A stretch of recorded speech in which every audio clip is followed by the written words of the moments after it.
Donc, si on prend le premier exercice, l'exercice 16 du livre, je me souviens plus de la page, c'est marqué sur le NT. Il y a un personnage, Andrea, qui est dans un ascenseur qui monte. Dans quel référentiel est-elle immobile? Dites-moi rapidement. Quel est le référentiel dans lequel elle serait immobile? Manon? Le référentiel ascenseur. Oui, Andrea est immobile par rapport à l'ascenseur, donc par rapport au référentiel ascenseur. Nania, tu décroises tes bras, tu prends ton cahier en partie exercice et tu notes la correction. Donc Andrea est immobile dans le référentiel ascenseur.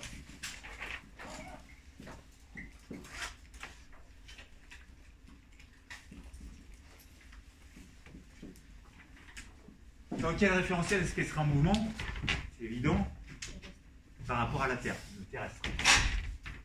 Ok, bon, c'est pas compliqué, c'était très rapide. Maintenant, si on prend l'exercice 17, on a Thomas Pesquet, qui est un Français maintenant célèbre pour ses différentes expéditions qu'il a fait dans l'espace, et notamment sur la Station Spatiale Internationale qu'on appelle l'ISS. Il l'a quitté le 2 juin 2017, entre-temps il y est retourné quand même, il y était encore l'année dernière, il est revenu il n'y a pas si longtemps que ça, il y a quelques mois. Lors de ses sorties, alors il est déjà sorti de la Station Spatiale Internationale pour faire des réparations. Donc dans ce cas-là, il n'a que son scaphandre, et puis il a une ligne de vie, c'est-à-dire il y a un fil auquel il est rattaché à la station, histoire qu'il ne se soit pas distancé, qu'il puisse toujours retrouver la station en tirant sur le fil. Et on nous dit que cette station spatiale, elle est à 400 km au-dessus de... il a vu défiler en dessous de lui, 400 km en dessous de lui, la Terre à une vitesse de l'ordre de 28 000 km par heure. Donc il regarde la Terre en dessous de lui et il la voit défiler. Dans quel référentiel est-ce qu'il est immobile, Thomas Pesquet? Ouais. Alors, l'espace, c'est pas un objet, donc on ne peut pas le considérer comme référentiel. C'est pas matériel. Ça se dit? Dans le l'ISS, ouais. Donc Thomas Pesquet est immobile par rapport à l'ISS. Donc il est immobile dans le référentiel ISS.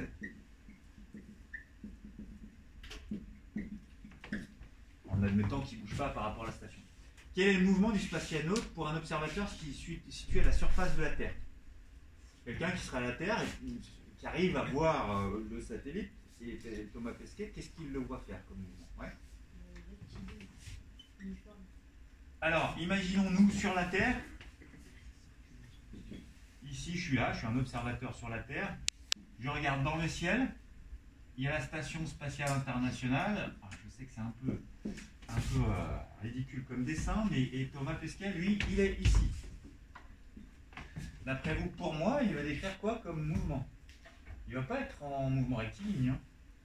Même si pendant un temps, j'ai l'impression qu'il va tout droit dans le ciel. En réalité, si je regarde pendant longtemps, ça ne va pas être ça. Dania? Du coup, son mouvement, si je décris la forme, circulaire. Ça va être circulaire, ouais. Et on va pouvoir rajouter autre chose. Est-ce qu'on le voit aller vite, puis lentement, puis vite, puis lentement, ou c'est toujours la même vitesse? Ça va toujours être à la même vitesse. Donc le mouvement, il sera circulaire et uniforme. Donc circulaire, c'est le premier terme, et uniforme par rapport à la vitesse qui est constante. Heureusement pour lui, parce que si jamais il réduit sa vitesse, il tomberait sur la Terre. S'il augmente trop sa vitesse, eh bien, il pourrait sortir de l'attraction terrestre et partir dans l'espace sans jamais pouvoir revenir. Ouais.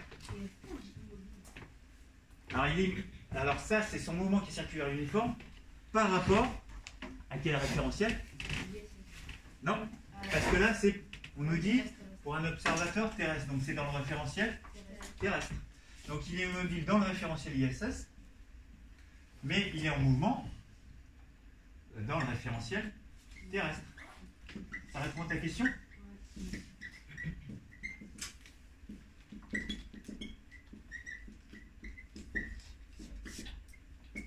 s'il voit la Terre défiler à 28 000 km/h sous ses pieds, c'est qu'un observateur qui est de la Terre le voit lui passer à 28 km/h aussi au-dessus de lui.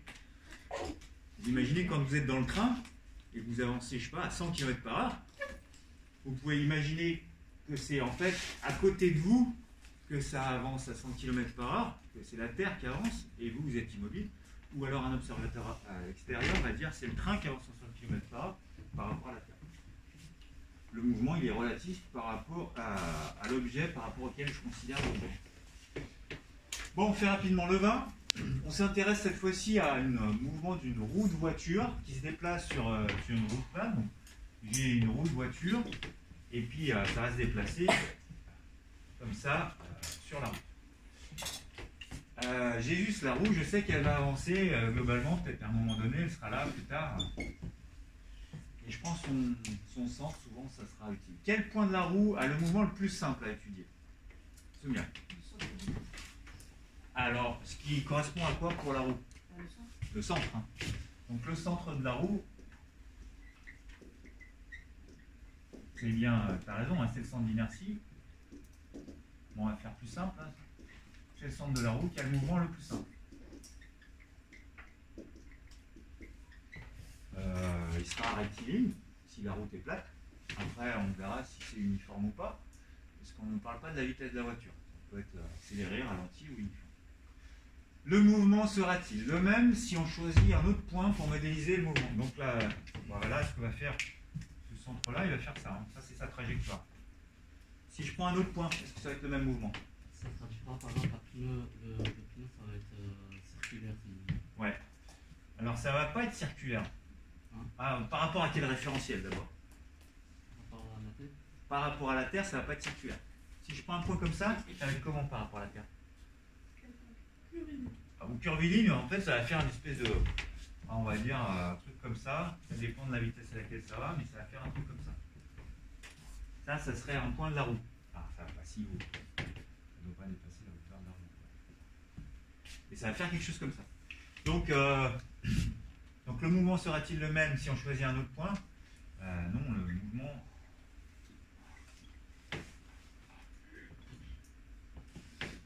sera complètement différent. Je ne veux pas le qualifier. Quelle information manque-t-il si je regarde que le centre? La rotation. La rotation. On l'a déjà vu, tout ça. Donc je vais vite. On perd l'information sur la rotation.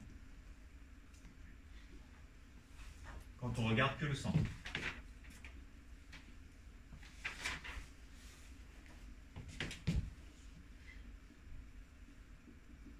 Alors, les élèves absents, est-ce que vous avez eu ce document-là? Celui-là, là. Lania, t'es en cours, profite, tu te réveilles là. Tu l'as eu ou pas? Celui-là. Non. Qui c'est qui l'a pas eu encore? Celui-là, toi, tu l'as eu. Tu l'as pas eu celui-là. C'est sûr? Il avance ça.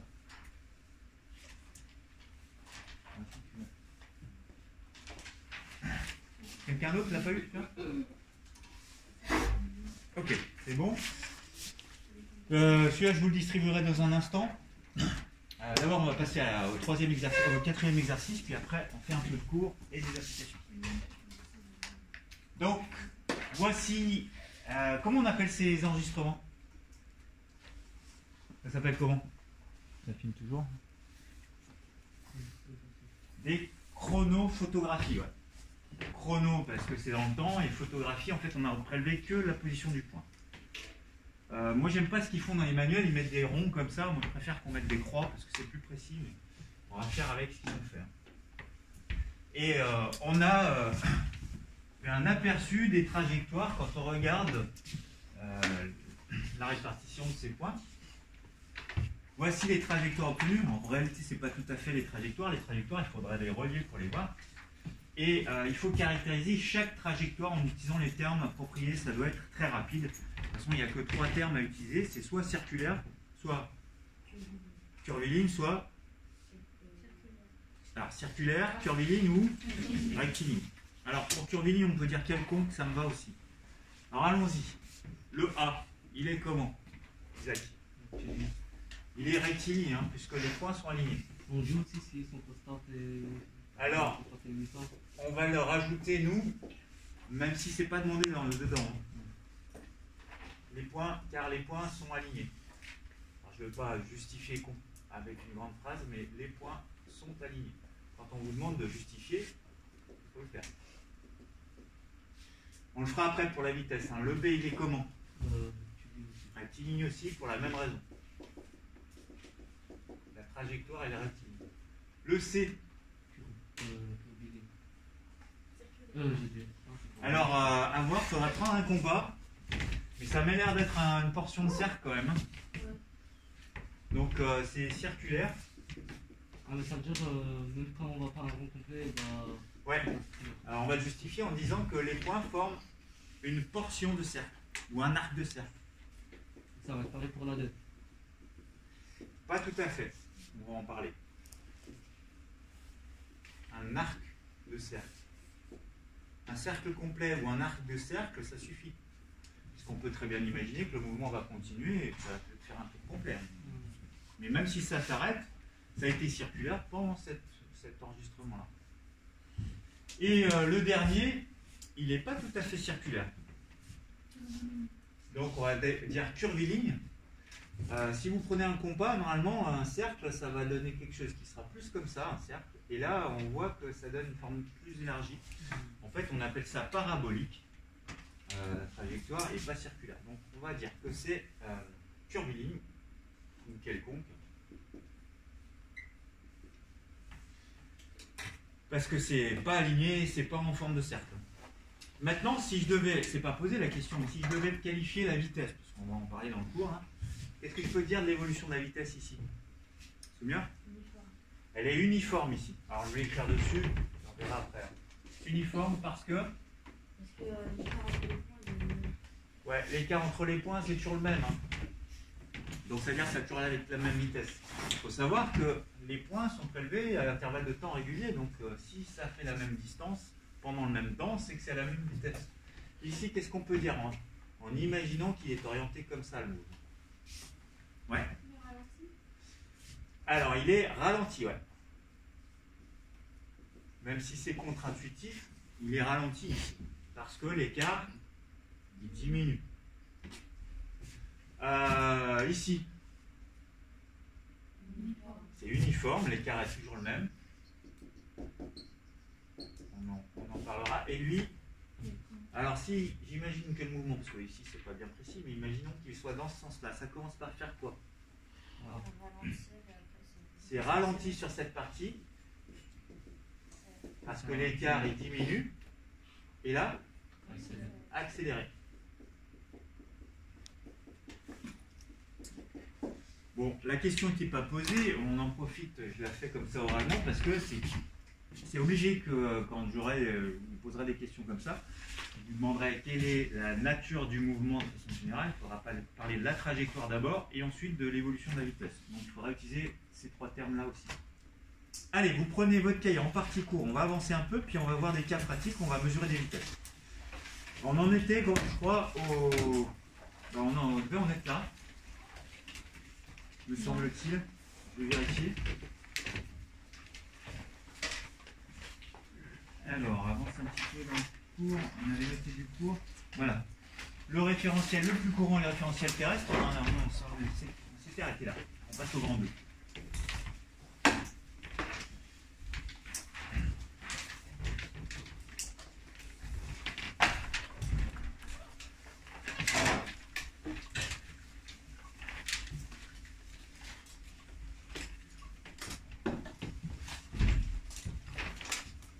Donc en 2, comment qualifier les mouvements? On va faire vite puisqu'en fait vous le savez déjà. À chaque fois, il faut connaître deux listes de trois termes. La première liste, elle qualifie la nature de la trajectoire. Donc on a dit que c'était soit circulaire, soit rectiligne, soit quelconque ou curviligne. Et puis après, la deuxième liste, c'est par rapport à l'évolution de la vitesse. Donc la trajectoire, déjà, ça c'est sa définition, la trajectoire. C'est l'ensemble des positions occupées par le point au cours du mouvement. Donc là, c'est une définition. si on vous demande quelle est la définition de la trajectoire, alors garde un peu de place pour le cours, tu gardes ça, et tu commences à écrire là. Ça suffira. Donc le grand 2. La trajectoire, c'est l'ensemble des positions occupées par le point au cours du mouvement. Et la vitesse, bah, dans un premier temps, si on veut juste l'estimer, on va observer l'évolution de l'écart entre les points. Tu vois pas bien Zakaria ou comme ça? C'est bon?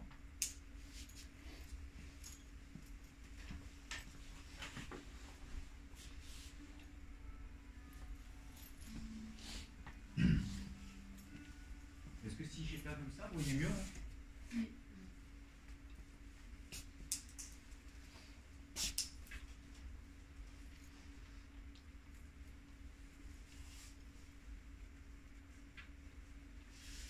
Bon, tout ça, je vous apprends pas grand chose parce que vous l'avez lu au collège.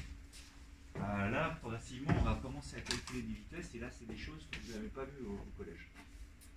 Donc, les trois termes, ça c'est pour avoir le cours. Hein. Les mouvements, en fonction de la trajectoire, ils vont être qualifiés par trois termes qui sont soit rectiligne si c'est aligné, soit circulaire si c'est sur une portion de cercle, soit quelconque ou curviligne si c'est pas du tout linéaire et que c'est pas circulaire. Donc rectiligne, circulaire ou quelconque, suivant la nature de leur trajectoire. Si vous mettez curviligne à place de quelconque, ça me va très bien. Sauf que ça va peut-être être un peu limitatif, parce que si j'imagine une trajectoire comme celle-là, ça s'arrête puis ça part par là, l'ensemble de la trajectoire, c'est deux trajectoires rectilignes qui suivent, mais on va dire que c'est quelconque sur la globalité. On ne peut pas dire que c'est curviligne, ça ne fait pas une courbe. Donc le terme quelconque, il est un peu plus général. Pour justifier que c'est rectiligne, on dit que c'est aligné. Pour justifier que c'est circulaire, on dit que c'est sur une portion de cercle. Et pour dire que c'est quelconque, c'est que c'est ni l'un ni l'autre. Maintenant, pour les vitesses, on dit quoi? Les trois termes. Vous les connaître par cœur. Ouais. Uniforme, ralenti ou accéléré. Donc, uniforme, ralenti ou accéléré. Accéléré, tout le monde sait ce que c'est, ça va de plus en plus vite. Donc l'écart, il va augmenter dans le sens du mouvement. Ralenti, tout le monde sait ce que c'est, que ça va de moins en moins vite, donc l'écart il diminue. Uniforme, ça veut dire que la vitesse est constante, donc l'écart est toujours le même. Donc c'est accéléré si la vitesse augmente, ralenti si elle diminue, et uniforme si elle reste constante. Là, il n'y a rien de nouveau pour vous normalement. Mais je rappelle des notions de collège.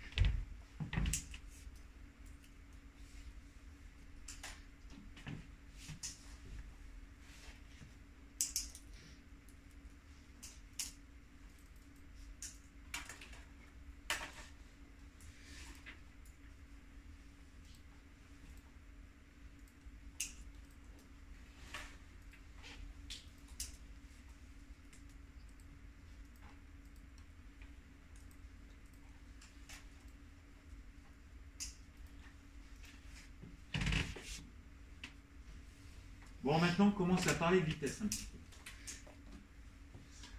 peu. Et puis on va faire des calculs, on va montrer comment on procède.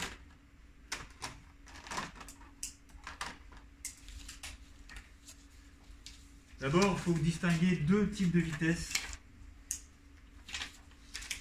Dans le cours, on va les distinguer, les vitesses moyennes, les vitesses instantanées. C'est là où on va travailler à deux. C'est tout à l'heure. Donc, ouais. Je sais pas quelle justification vous avez faite sur le Curviligne ou quelconque, c'est pareil. Si tu mets curviligne, c'est bon. Ça me va. Alors, vitesse moyenne et vitesse instantanée, ce sont deux notions légèrement différentes. La vitesse moyenne, c'est sur une longue durée, alors que la vitesse instantanée, ça va être sur une durée très très courte ou à un instant donné, donc à un endroit donné de la trajectoire, on va considérer la vitesse. Donc la vitesse moyenne entre deux points,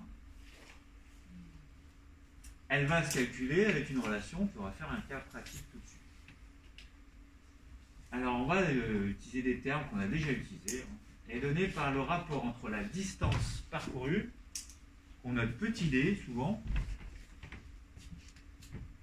entre deux points. Alors, c'est deux points qui sont assez éloignés.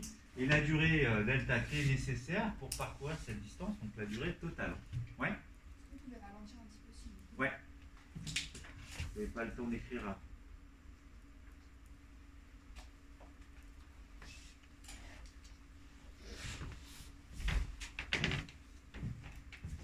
Je ralentis un peu.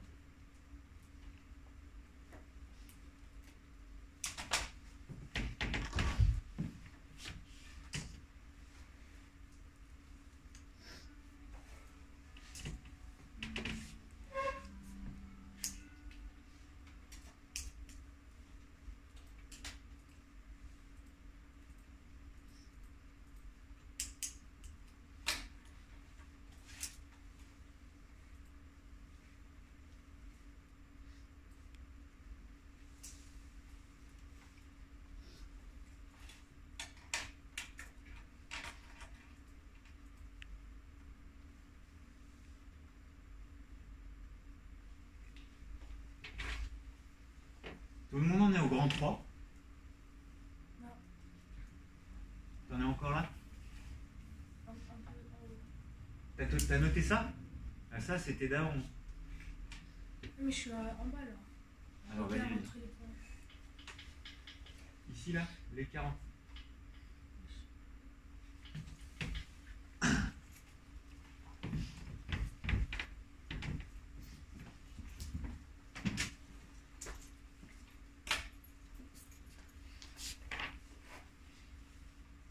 Bon, on va écrire sa formule, de toute façon, tout le monde la connaît, la formule. Alors, il y a juste le delta t que vous n'avez pas l'habitude d'utiliser, parce qu'au collège, on vous dit juste t. Le delta, ça veut dire une différence d'instant. Alors, la formule, elle va s'écrire comment? Pour la vitesse moyenne. C'est pas final, ça initial. Delta t. Alors, delta t, c'est temps final moins temps initial. Ah, La vitesse moyenne, ah, vous voulez la formule pour calculer Ouais. la vitesse moyenne? Ça va être. Moi, ça va être distance divisé par delta t. donc ouais, on pourrait même dire distance totale divisée par la durée totale sur un mouvement. Bon, c'est pas nouveau.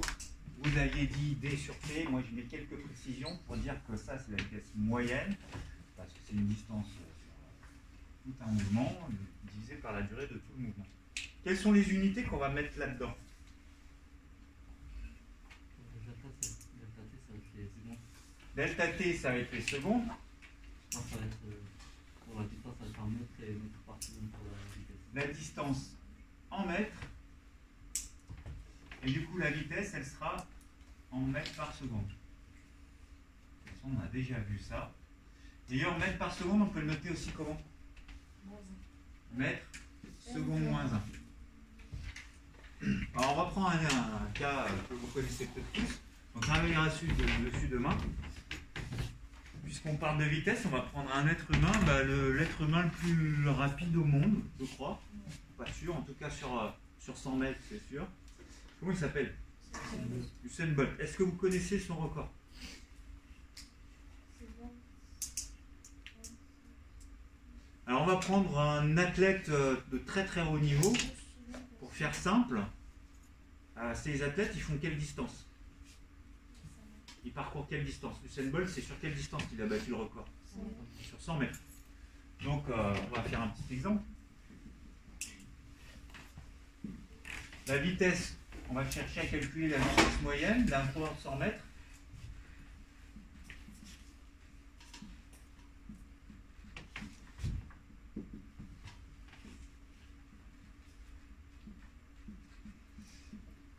Son record, c'est, vous savez pas? Non, c'est moins de 11 secondes. C'est 9,58. Mais en réalité, on connaît encore les chiffres derrière. On va travailler dessus demain. On connaît l'autre chiffre après le 58. Parce que imaginez qu'il y en a un autre qui fasse 9,58. Histoire de les départager pour savoir si le record du monde a été battu, ce serait bien d'aller chercher après derrière. Après le 8 encore. un bon échelle. Sauf qu'on ne communique pas dessus parce que ça n'a aucun intérêt pour l'instant, mais peut-être qu'un jour, à force de faire des performances comme ça extraordinaires, ben, le fait de dépasser le record du monde, ben, ça ne se dépasse pas de grand chose, donc ça va affiner la mesure, la fois affiner. Bon, on parlera de tout ça demain pour réévoquer les chiffres significatifs. Pour faire simple, le 9,58 c'est à peu près combien? 10 secondes. On va faire ça de façon simple. Hein. Donc un bon athlète qui le court en 100 mètres, en 10 secondes. Donc il faut que je fasse quoi comme calcul? Ça va être simple. La vitesse moyenne, ça va être quoi? Alors la distance d'abord. Il fait quoi comme distance? 100 mètres. Il fait 100 mètres. Donc c'est 100 mètres que je mets en haut. Et ça lui prend combien de temps? Total 10 secondes. Et ça fait, vous l'avez déjà calculé dans votre tête, parce que j'ai entendu 10, ça fait quoi comme résultat? 100 divisé par 10? 10. Et quelle va être l'unité? Les mètres par seconde. Bon, c'est pas hyper parlant comme unité, parce que vous, ce que vous connaissez, c'est le compteur kilométrique de la voiture de vos parents. On pourrait se dire, est-ce que un coureur de 100 mètres, est-ce qu'il serait flashé à Lyon maintenant, puisque le maire de Lyon, vous savez qu'il a limité la vitesse à combien? 90. À Lyon 90? Non, sur l'autoroute. Sur l'autoroute. Pas sur l'autoroute, même sur les petites portions d'autoroute. À Lyon même, au centre de Lyon, maintenant, la vitesse partout, elle va être limitée. Pas à 50. Elle va être limitée à 30. Si ce n'est pas déjà le cas, mais ça va bientôt arriver. Normalement, c'était 50 avant. Ouais. Maintenant, ça va être 30.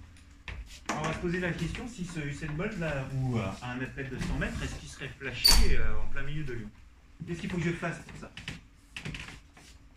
Si je veux comparer ça avec la limite à Lyon, Lyon c'est 30 km/h. Est-ce qu'il est en excès de vitesse? Il faut convertir les heures en. Il faut convertir ça en km/h. Est-ce que vous savez le faire? Il faut faire x 3,6. Ouais. Alors parce qu'il y a 3600 secondes dans une heure et qu'il y a 1000 mètres dans un kilomètre. Donc la conversion, elle revient à multiplier par 3,6. Donc si je multiplie tout ça par 3,6, voilà, cette conversion, on va la rappeler dans le cours. Ça va faire quoi ça? Simple, hein, 10 fois 3,6. Il n'y a pas de calculatrice à utiliser pour ça. Ça fait 36. 36 km/h. Conclusion, un coureur de 100 mètres qui s'amuse à faire ça en pleine rue à Lyon, il pourrait être flashé. C'est assez surprenant. Hein. Et pourtant, c'est la réalité. Dans 30, alors, vous ne faites pas du 36 km/h. Hein. Vous ne faites pas un 100 mètres en 10 secondes. Là, on parle d'une vitesse moyenne. Ce n'est pas vraiment la vitesse la plus élevée qui ait jamais été atteinte par un être humain. Parce qu'en réalité, ils ont été plus vite que ça. Pourquoi en réalité ils ont été plus rapides que 36 km/h? Quand ils font un 100 mètres, qu'est-ce qui se passe? Au début, ils freinent. Au début, ils sont à l'arrêt. Ouais. Puis, et c'est dès que ça se déclenche, ils sont tout de suite à 36. Alors, il y a une phase d'accélération où ils sont à moins de 36. Donc, nécessairement, ça veut dire qu'à un moment donné, ils ont été, comme ça c'est une vitesse moyenne, ils ont été plus vite que ça. Et bien justement, on touche du doigt pour savoir quel est l'homme le plus rapide du monde. Il faut mesurer non pas une vitesse moyenne, mais une vitesse comment? Instantanée. On va voir comment on les mesure. Donc, Lania, tu finis ici. Les autres, on va recopier la deuxième partie. Donc là, c'était la vitesse moyenne. On va passer à la vitesse instantanée qui va s'afficher. Du coup, je vais changer ma mise en page. Je vais faire une petite pause pour Lania.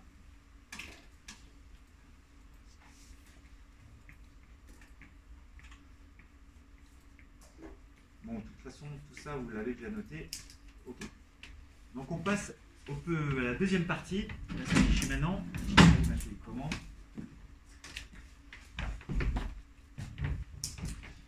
Donc, vous avez déjà noté tout ça. Hein. Tout ce qui est ici, j'ai déjà noté avec l'exemple. Donc, Lania est capable de noter. Tu finis ici hein, pour la vitesse. On va passer à la vitesse instantanée en un point. Alors attention, ça va se compliquer. Ce point, je l'ai appelé MI. Vous faites tous du peut-être SNT, non? Voilà, tout le monde le fait. Est-ce que vous avez commencé à déjà parler de boucles? De boucles en informatique? Non? Ah, c'est un petit peu, mais on va faire vraiment rapidement. D'accord. Bon, vous allez voir qu'en informatique, souvent on utilise une lettre qu'on appelle I. Et on dit, par exemple, pour I, for I égale 0 jusqu'à 10, c'est-à-dire qu'on va faire varier ce I de 0 à 10. Ouais. Alors, tu vas écrire ce qui est en dessous de ce qui est entouré. On commence ici. Tout ce qu'on a écrit à gauche, il faut que ce soit sur ton cahier. Ah, ce qu'il y a sur le tableau, j'écris. Sur le tableau à gauche, il faut que ce soit sur ton cahier, puis après on reprend là. Parce que ça, c'est la même chose, en fait, cette formule, que celle que j'ai écrite ici.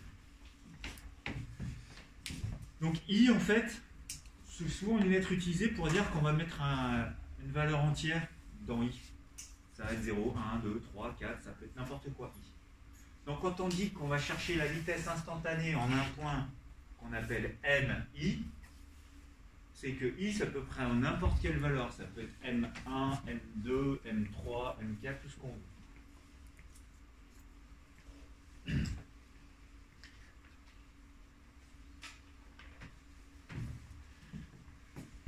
Alors j'attends parce que vous n'avez pas tous recopié ça.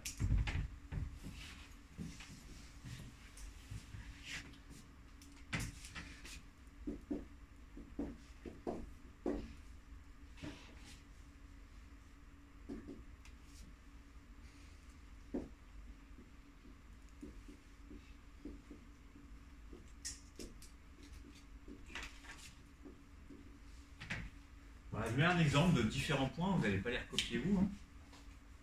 Alors, arrêtez-vous de noter pour l'instant, je voudrais juste que vous écoutiez, parce que sinon, si vous passez votre attention à écrire, vous allez passer à côté de l'explication. Donc pour le moment, vous faites juste une petite pause, mais très rapide, pour pouvoir comprendre l'expression qui va s'afficher après. Là, j'ai écrit les différentes positions. La première position, c'est 0, 1, 2. Alors ça pourrait être 1, 2, 3. J'ai commencé par 0, peu importe.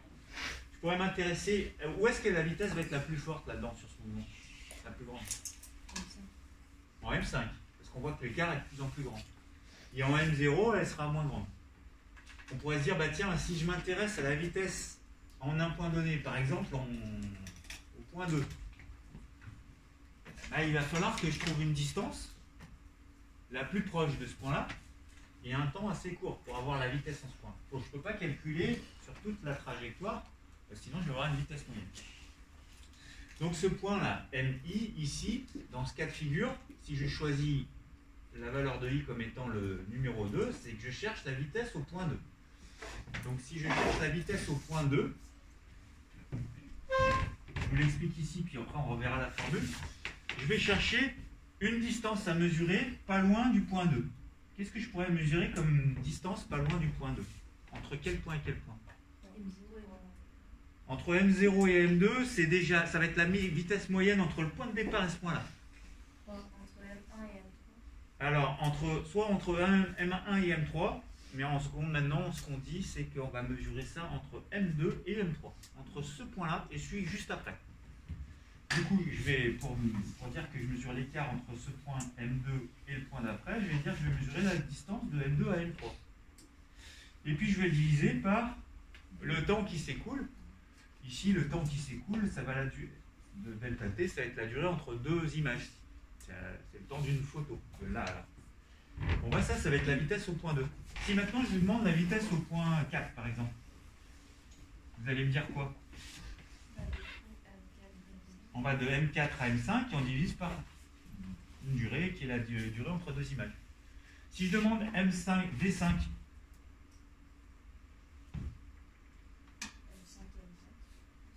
normalement c'est M5, M6. Donc je ne peux pas le calculer parce que je n'ai pas le point d'après. Donc la dernière position, je ne pourrais pas calculer cette vitesse. Maintenant, si je généralise ça et que je dis que c'est VI, où I c'est n'importe quel point, ça va donc être la distance qui va du point MI jusqu'au point qui sera écrit comment? I plus 1. Donc cette notation-là, avec I plus 1, va falloir la comprendre. Hein. Ça veut dire que I plus 1, c'est un numéro de plus par rapport à celui-là. Alors on va l'écrire maintenant. Et puis on va la mettre en pratique. Je vais vous donner un petit document sur lequel il y a un skieur. Un skieur, on va chercher sa vitesse. Donc, la vitesse instantanée en un point MI, c'est la valeur de la vitesse moyenne entre le point MI et le point MI plus 1 pendant la durée qui va du point I au point I plus 1. Donc delta T qui va du premier point au deuxième point. Donc ça se note comme ça. Et on va prendre des exemples, là, ça sera plus concret. Donc la vitesse au point MI, ou la vitesse I, c'est pareil, c'est la distance entre le point I, MI, et le point MI plus 1, divisé par la durée que ça a pris. Donc voilà la distance, elle est toujours en mètres, la durée toujours en secondes, et la vitesse en position MI, on la note VMI ou VI. Je vais vous distribuer un document que vous allez coller, puis on va chercher à déterminer. J'ai fait une chronophotographie d'un skieur. On va déterminer sa vitesse à différentes positions, puis après on vous laissera chercher le document.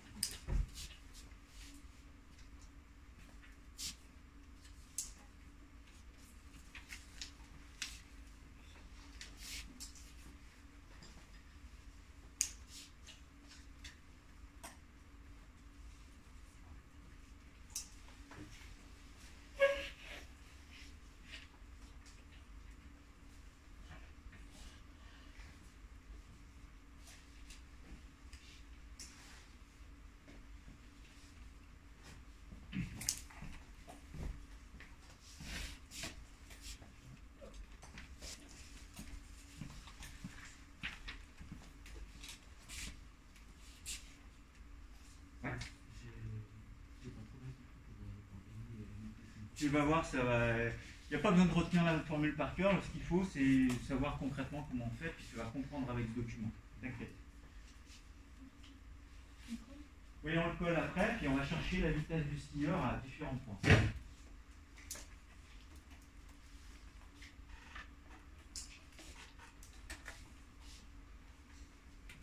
Tout le monde a eu le document? Non, pas Manon et Adrien.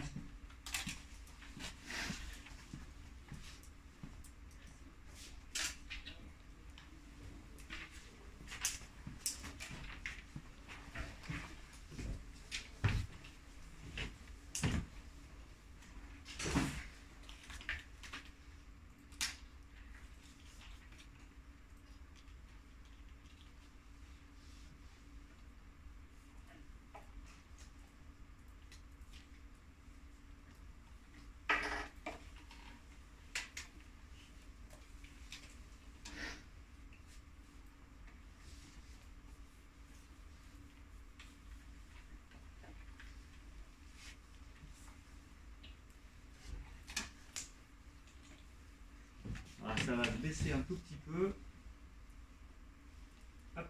C'est la même chose ici, ne inquiétez pas. C'est écrit plus bas, c'est tout. Voilà le document que je vous ai donné.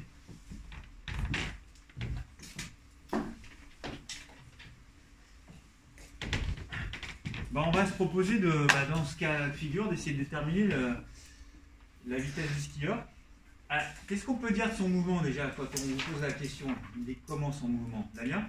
Au début, il est plus serré, après il se... Du coup, ça va se dire comment en termes de vitesse? Il y a trois termes. C'est soit ralenti, soit accéléré, soit uniforme. Il accélère. C'est accéléré. Maintenant, sa trajectoire, elle est comment?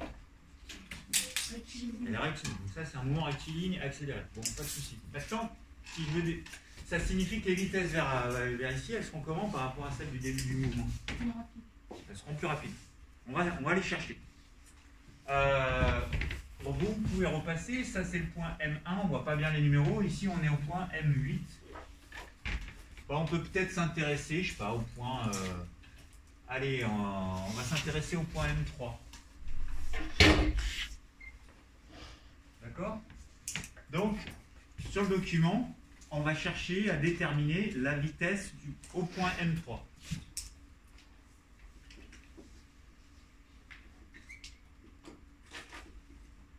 Donc, instantané au point... Comment on va la noter la vitesse instantanée au point M3? V comment? M3. VM3 ou V3? Moi je ne mets pas toujours le M. Hein. On va dire que c'est le numéro 3, le point numéro 3. Ça veut dire que je dois mesurer quelle distance? Ça va? Non. Instantané. Si j'ai remplacé le I par 3, alors ici j'ai 3, et là j'ai I plus 1, donc I plus 1 ça fait quoi? Ça fait M4. Du coup, je vais mesurer de M3 à M4, le point jusqu'au point d'après. D'accord? Donc il ne faut pas prendre la distance du début jusqu'à ce point-là, c'est juste ce point et celui d'après. Donc M3, M4, que je vais diviser par le temps qui sépare deux images. On n'est pas plus 1. Si j'ai mis plus 1, 3, et 3 plus 1, ça fait 4. Dans la formule, il y a plus 1. Ouais, parce que I, c'est la valeur de 3, ici. Et quand je fais 3 plus 1, ça fait 4. Si je remplace I par 3, ben là j'ai 3 plus 1. C'est d'accord. Mais 3 plus 1, ça fait combien? 4. Donc je l'ai remplacé par 4. Cette expression mathématique, elle est juste là pour vous dire que la vitesse en un point donné, c'est la distance entre ce point donné et le point d'après. C'est tout. Donc retenez que si vous savez faire ça, c'est que vous avez compris cette formule. Même si son expression elle est compliquée pour vous, il faut savoir écrire la vitesse en un point donné. Alors cherchons maintenant M3, M4. Vous voyez que j'ai une échelle sur le document. Bien entendu, le skieur sur votre papier, il ne fait pas cette taille-là dans la réalité. Qu'est-ce que ça peut bien vouloir dire, échelle 1 centième? Pour vous, ça veut dire quoi, 1 centième? Ouais. Si, vas-y, 1 centimètre, ça représente combien de centimètres dans la réalité? 100 centimètres. Représente 100 centimètres.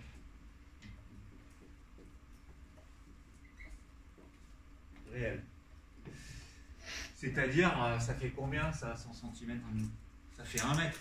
Donc chaque centimètre, ça va représenter 1 mètre. Et puis la durée entre deux images, c'est 80 millisecondes. Donc à chaque fois, j'ai 80 millisecondes, puis 80, puis 80, etc. Alors cherchons d'abord M3, M4. On mesure. Est-ce que tout le monde a une règle? Qui n'a pas de règle? Il va falloir l'utiliser tout à l'heure. Là, on les rendait après. Vous mesurez donc l'écart entre M3 et M4. Vous allez me dire combien ça mesure. Qui d'autre? C'est bon, tout le monde a une règle sinon? Mélinda?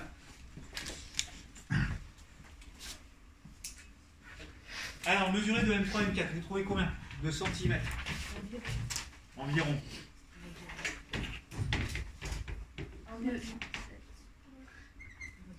1, combien? 7.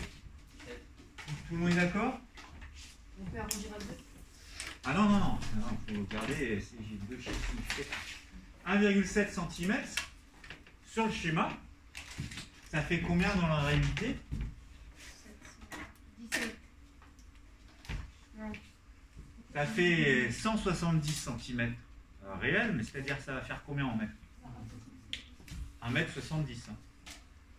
Si 1 cm ça fait 1 mètre, 1,7 cm ça va faire 1,7 m. Donc ça va faire 1,7 m dans la réalité. Et qu'est-ce que je peux dire de delta t? Il vaut combien delta t? 80 millisecondes. Attention, il faut le convertir en quoi? En secondes. Donc est-ce que vous y arrivez? 80 millisecondes en secondes. C'est des conversions qu'on fait tout le temps quand on fait les millimètres en mètres ou les millilitres en litres. On décale la virgule de combien de crans? 3 crans. Vers la gauche. Ça fait 0,080 secondes. Il ne nous reste plus qu'à faire 1,7 divisé par 0,080. Lania, tu as eu le temps de recopier le cours ici? Ok. On va le faire, puis après je vous laisserai calculer la vitesse au point 7. On vérifiera bien qu'elle est supérieure à... Ok. T'as fini de noter le cours? Bah ouais, Ok. Si je fais ça, ça perturbe personne. Bien, cherchons à la calculer maintenant. On fait le calcul. Donc, je vais l'écrire en noir. V3 égale, on a dit c'est 1,7 mètres divisé par 0,08. Dites-moi combien ça fait. Je fais le calcul avec la calculatrice. Qui n'a pas de calculatrice? Ouais. On va pas l'utiliser pour tout à l'heure. Qui l'autre? T'as levé la main ou pas, Nicolas?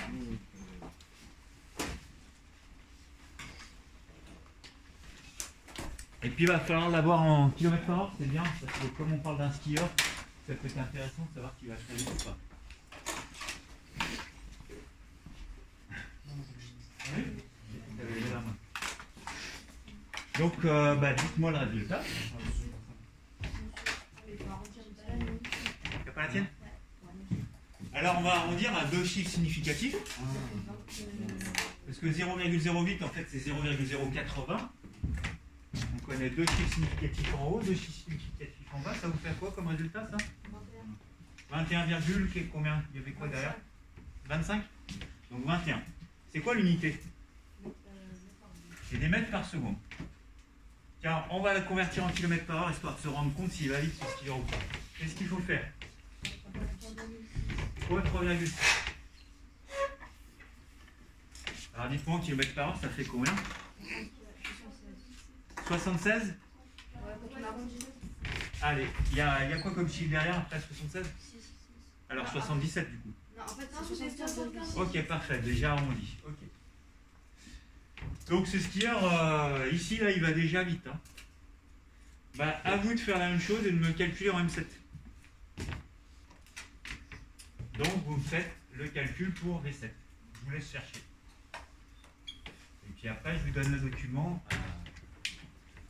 sur lequel vous allez devoir faire ce genre d'opération. Ouais. C'est pas mon choix, s'il vous plaît.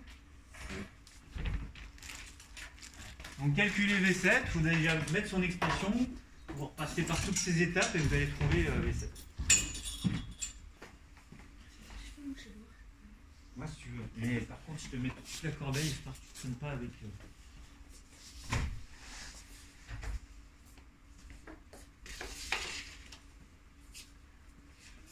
Donc V7, ça va être...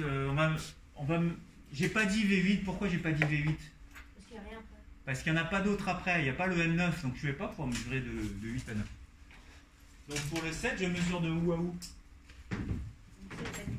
De M7 à M8. Donc à vous de jouer. Et je divise par delta C.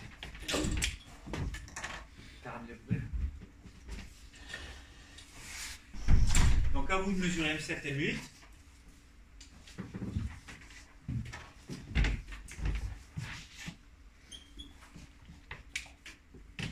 On va voir s'il a réellement accéléré ou pas. Normalement c'est le cas. Hein.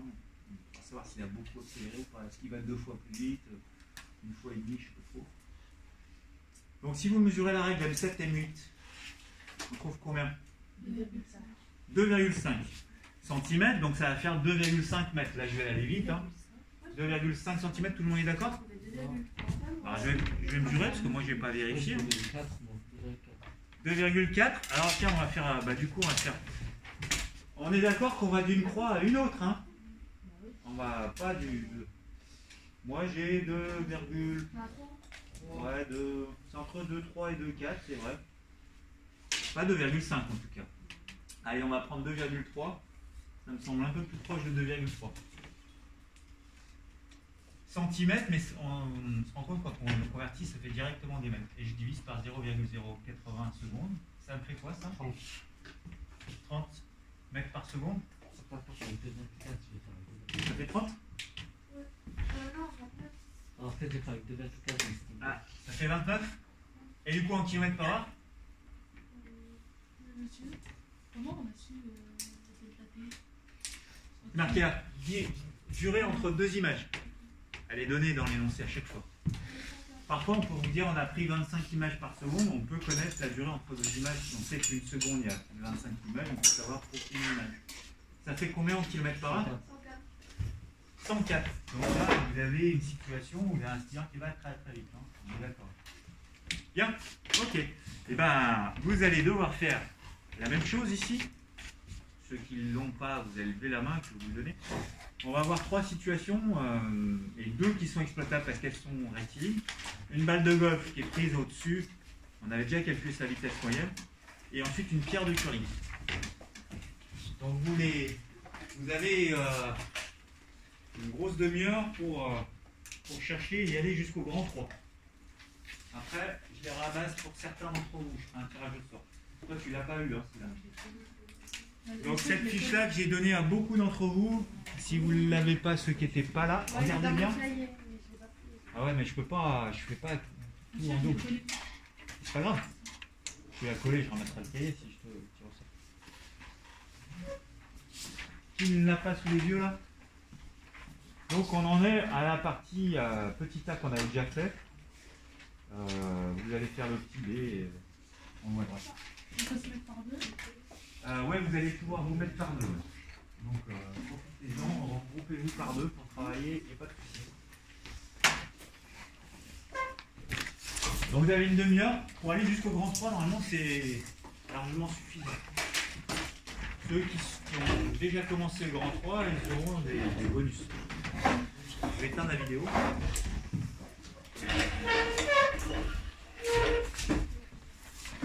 Hop.